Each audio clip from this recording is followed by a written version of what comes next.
నేడు రాజంపేటలో తోట కళ్యాణ మండపంలో వర్క్ సవరణ చట్టం 2025 ఇక పైన అవగాహన సదస్సు కార్యక్రమం జిల్లా అధ్యక్షులు సాయి లోకేష్ గారి అధ్యక్షతన నిర్వహించడం జరిగింది. కార్యక్రమానికి ముఖ్య అతిథులుగా విచ్చేసిన మాజీ ఎమ్మెల్యే కాపు రామచంద్రారెడ్డి, రాష్ట్ర కార్యవర్గ సభ్యులు నంద్యాల జిల్లా ఇన్ఛార్జి పోతుగంట రమేష్ నాయుడు, రాష్ట్ర కార్యదర్శి నాగుత రమేష్ నాయుడు, జిల్లా ఇన్ఛార్జ్ చంద్రమౌళి మాట్లాడుతూ పేద బడుగు ముస్లింలకు ఎంతో ఉపయోగపడే ఈ చట్టం గురించి అవగాహన కల్పించాలనే ఉద్దేశం.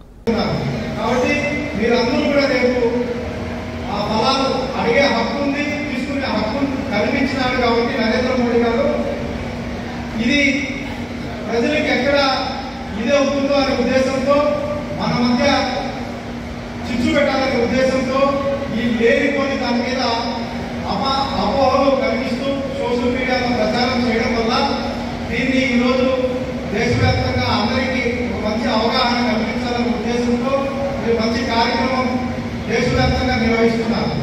చూడండి, మనం ఆనాడు అటల్ బిహారీ వాజ్పేయి గారు పరిపాలించేటప్పుడు ప్రెసిడెంట్ గా అబ్దుల్ కలాం గారు ఉన్నారు. మరి ఆ రోజు మనం పోఖరాన్ అణుపరీక్షలు నిర్వహించినప్పుడు అమెరికా మన మీద ఆంక్షలు విధించినా కూడా వాజ్పేయి గారు ఒకటి అన్నారు, మీరు ఎన్ని ఇబ్బందులు పెట్టినా మేము భయపడం, ప్రపంచ దేశాల్లో ఉన్న భారతీయులందరూ సహకరిస్తే దేశం ముందుకెళ్తుందని అగ్రరాజ్యాన్ని ఎదిరించి నిలబడగలిగినాం. ఈరోజు గత 10 సంవత్సరాలు గత అనేక సంవత్సరాల నుంచి ఎంత దుర్వినియోగం అయింది, ప్రజలకు ఇది ఉపయోగపడడం లేదని ఎన్నో సమస్యల మీద పిటిషన్స్ సుప్రీంకోర్టుకు వెళ్లిన కారణంగా దీని మీద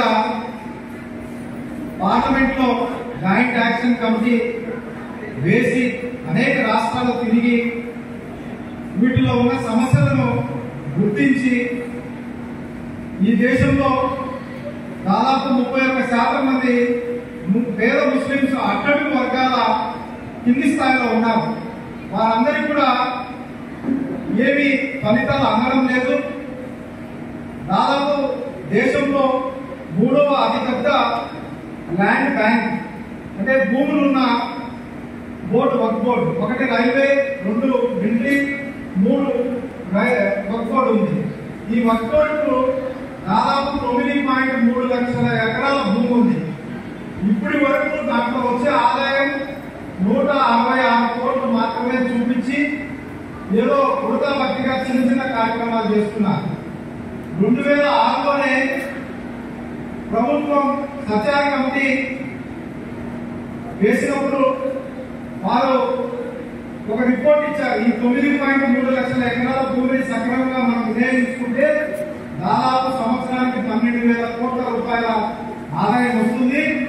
ఆ వచ్చిన ఆదాయంతో పేద ముస్లిం వర్గాలందరికీ కూడా ఎంతో ఉపయోగపడుతుంది. వాళ్ళ చదువులు కానీ, ఎవరైనా ఇబ్బందులు ఉంటే వారికి కానీ, ఎవరైనా ఇంట్లో ఇబ్బందులు ఉన్న వారికి కానీ, చదువు కానీ, మిగతా హెల్త్ విషయాలు వీటన్నిటికీ ఉపయోగపడుతుందని వాళ్ళు చెప్పడం జరిగింది. ఇది 2006లో. మరి ఈ రోజు 2025 అయితే అది ఇంకా ఎక్కువ ఆదాయం పెరిగింటారు.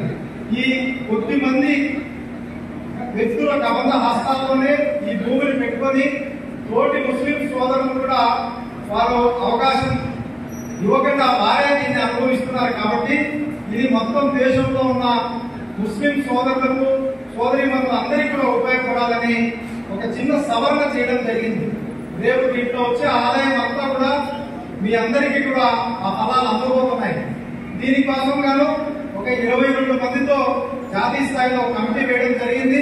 దాంట్లో మొత్తం కూడా ఇన్ని రోజులు వేరే ఎవరికి అవకాశం లేకుండా వారే ఈ కమిటీలో ఉన్నారు. ఈ రోజు ముస్లిం మహిళ కూడా ఆ కమిటీలో భాగస్వామ్యం అవ్వబోతున్నారు. అలాగే ముస్లింస్ చిన్న చిన్న తెగలు ఉన్నారు, వారందరికీ కూడా ఈ కమిటీలో భాగస్వామ్యం కల్పించబోతున్నారు. కాబట్టి మీరందరూ కూడా రేపు ఆ ఫలాలు అడిగే హక్కు ఉంది, తీసుకునే హక్కు కల్పించినాడు కాబట్టి నరేంద్ర మోడీ గారు ఇది ప్రజలకి ఎక్కడ ఇదే అవుతుందో అనే ఉద్దేశంతో మన మధ్య చిచ్చు పెట్టాలనే ఉద్దేశంతో ఈ లేనిపోని దాని మీద అపోహలు కల్పిస్తూ సోషల్ మీడియాలో ప్రచారం చేయడం వల్ల దీన్ని ఈరోజు దేశవ్యాప్తంగా అందరికీ ఒక మంచి అవగాహన కల్పించాలనే ఉద్దేశంతో ఇది మంచి కార్యక్రమం దేశవ్యాప్తంగా నిర్వహిస్తున్నారు.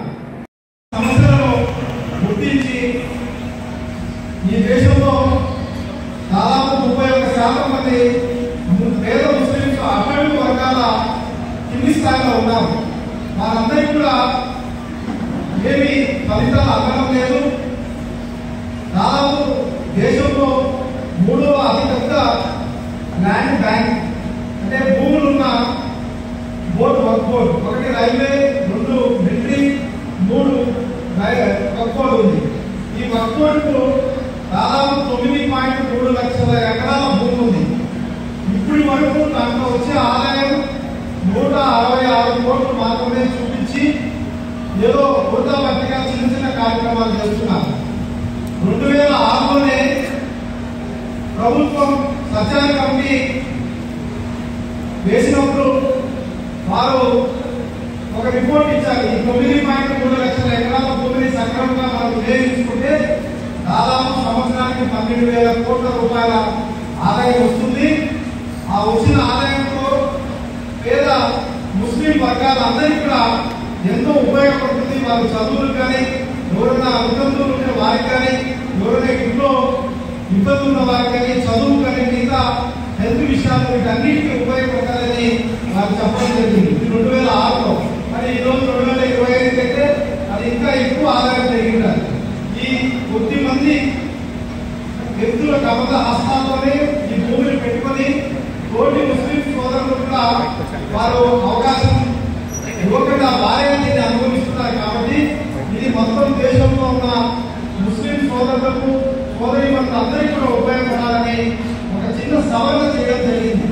రేపు దీంట్లో వచ్చే ఆదాయం అంతా కూడా మీ అందరికీ కూడా ఆ ఫలాలు అందబోతున్నాయి. దీనికోసం నేను ఒక 22 మందితో జాతీయ స్థాయిలో కమిటీ వేయడం జరిగింది. దాంట్లో మొత్తం కూడా ఇన్ని రోజులు వేరే ఎవరికి అవకాశం లేకుండా వారే కమిటీలో ఉన్నారు. ఈరోజు ముస్లిం మహిళలు కూడా ఆ కమిటీలో భాగస్వామ్యం అవబోతున్నారు. అలాగే ముస్లింస్ చిన్న చిన్న తెగలు ఉన్నారు, వారందరికీ కూడా ఈ కమిటీలో భాగస్వామ్యం కల్పించబోతున్నారు. కాబట్టి మీరందరూ కూడా రేపు ఆ ఫలాలు అడిగే హక్కుని తీసుకునే హక్కు కల్పించినారు. కాబట్టి నరేంద్ర మోడీ గారు ఇది ప్రజలకు ఎక్కడ ఇది అవుతుందో అనే ఉద్దేశంతో మన మధ్య చిచ్చు పెట్టాలనే ఉద్దేశంతో ఈ లేనిపోయి దాని మీద అపోహలు కల్పిస్తూ సోషల్ మీడియాలో ప్రచారం చేయడం వల్ల దీన్ని ఈరోజు దేశవ్యాప్తంగా అందరికీ మంచి అవగాహన కల్పించాలనే ఉద్దేశంతో మంచి కార్యక్రమం దేశవ్యాప్తంగా నిర్వహిస్తున్నాం. చూడండి, మనం ఆనాడు అటల్ బిహారీ వాజ్పేయి గారు పరిపాలించేటప్పుడు ప్రెసిడెంట్ గా అబ్దుల్ కలాం గారు ఉన్నారు.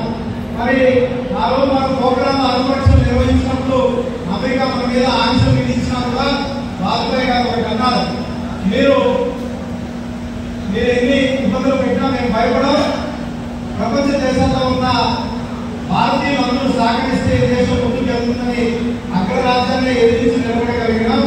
ఈ రోజు గత 10 సంవత్సరాలు 2 పర్యాయాలు మంచి సుపరిపాలన అందించి ప్రజలు మంచి పేరు తెచ్చుకొని ఇప్పటికి కూడా మనం ఉచిత బియ్యం ఇస్తున్నాం.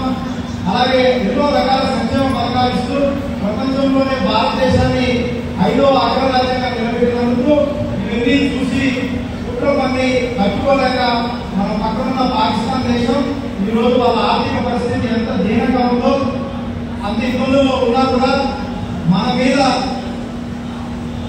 చిచ్చు పెట్టాలనే ఉద్దేశంతో మేము పహల్గాంలో కూడా వారు ఒక దాడి చేసి హిందూ ముస్లింల ఐక్యత దెబ్బతీయాలనే ఉద్దేశంతో ఇటువంటి అన్ని చేస్తున్నారు. కాబట్టి ఇవన్నీ కూడా మీరు గుర్తించుకోవాలి. ఎవరు ఎన్ని కుట్రలు పడినా కూడా భారతదేశం ఇంకా 2047 వికసిత భారత లక్ష్యంగా ముందుకెళ్తూ రాబోయే రోజుల్లో 2వ స్థానంలో అతిపెద్ద ఆర్థిక అగ్రదేశంగా ఎదగబోతున్నాం. ఇటువంటి పరిస్థితుల్లో ఎన్నో ఇలాంటి కుట్రలు కుతంత్రాలు చేస్తా ఉన్నాం. కాబట్టి వాటన్నిటిని కూడా మనం జాగ్రత్తతో మేల్కొని తొందరపడకుండా సోషల్ మీడియాలో వచ్చినట్టు నమ్మకుండా ప్రజలు గుర్తించి జరగాలని ఆశిస్తున్నాను. ఈ వక్ఫ్ బోర్డు గురించి ఇంకా పెద్దలు రామచంద్రారెడ్డి గారు, చంద్రమౌళి గారు అందరూ మాట్లాడేది ఉంది కాబట్టి పూర్తిగా వాటి చట్టం గురించి అవగాహన వారు కల్పిస్తారు. మీరు ఎక్కడ కూడా వీటి మీద సోషల్ మీడియాలో వచ్చే నమ్మకం మనమంతా దేశ సమగ్రతకు సమైక్యతకు కట్టుబడి పనిచేస్తామని ఆశిస్తూ నాకు ఈ అవకాశం ఇచ్చిన జిల్లా కమిటీ వారికి ధన్యవాదాలు. జై హింద్.